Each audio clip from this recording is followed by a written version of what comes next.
नमस्कार साथियों, स्वागत है आप यूट्यूब चैनल पर। कैसे हो आप सभी। तो देखते हैं कि पेंशनर्स की 7,500 पेंशन अब हर महीने मिलेगी और 50,000 का बोनस भी मिलेगा। तो देखते हैं कि ये बोनस और 7,500 कब से मिलना शुरू होगा, क्या फ़ायदा है इसका।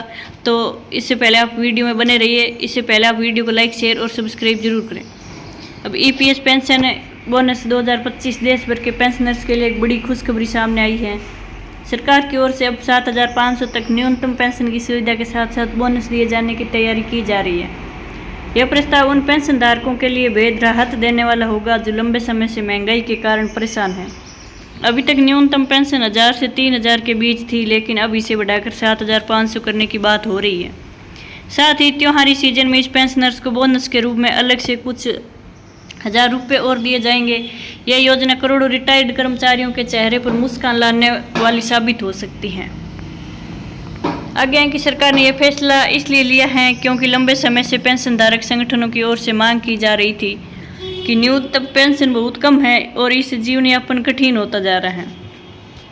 खासतौर पर ग्रामीण क्षेत्रों में रहने वाले बुजुर्गों के पास कोई अन्य आय का साधन नहीं होता। ऐसे में सरकार का यह कदम बेहद सहायक साबित होगा। इसके अलावा बढ़ती महंगाई, दवाइयाँ और दैनिक जरूरतों के खर्च को देखते हुए 7,500 की न्यूनतम पेंशन एक सम्मानजनक सहायता मानी जा रही है। साथ ही सरकार की मंशा है कि बुजुर्गों को सम्मान और सुरक्षा दोनों का एक साथ मिले।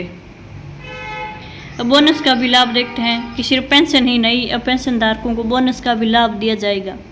त्योहारी सीजन में दिवाली या दशहरा जैसे मौक़ों पर केंद्र सरकार की ओर से 5,000 से 8,000 तक का बोनस पेंशन खातों में भेजा जाएगा। यह एक मुश्त राशि होगी जो त्योहारों के दौरान खर्चों को ध्यान में रखकर दी जा रही है।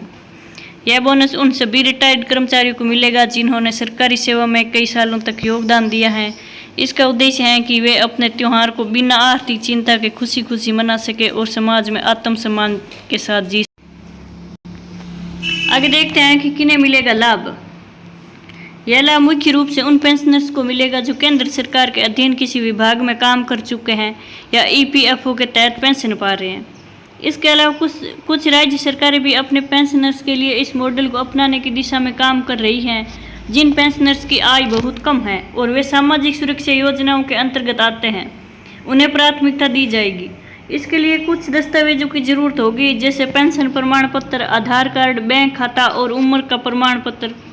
एक बार पात्रता तय हो जाने पर यह लाभ सीधे खाते में पहुंचेगा। अब आवेदन कैसे करना है वो देखते हैं।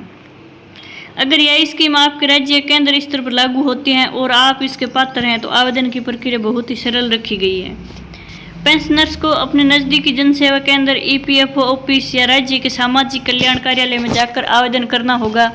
कुछ राज्यों में यह सुविधा ऑनलाइन पोर्टल के माध्यम से भी दी जा रही है, जहां आप अपने आधार और पेंशनर्स ID डालकर आवेदन कर सकते हैं। सभी जरूरी दस्तावेज साथ लेकर जाएं और अगर आप किसी प्रकार की सहायता चाहिए तो हेल्पलाइन पर कॉल कर सकते हैं। सरकार इसे पारदर्शी तरीके से लागू करने में जुटी है।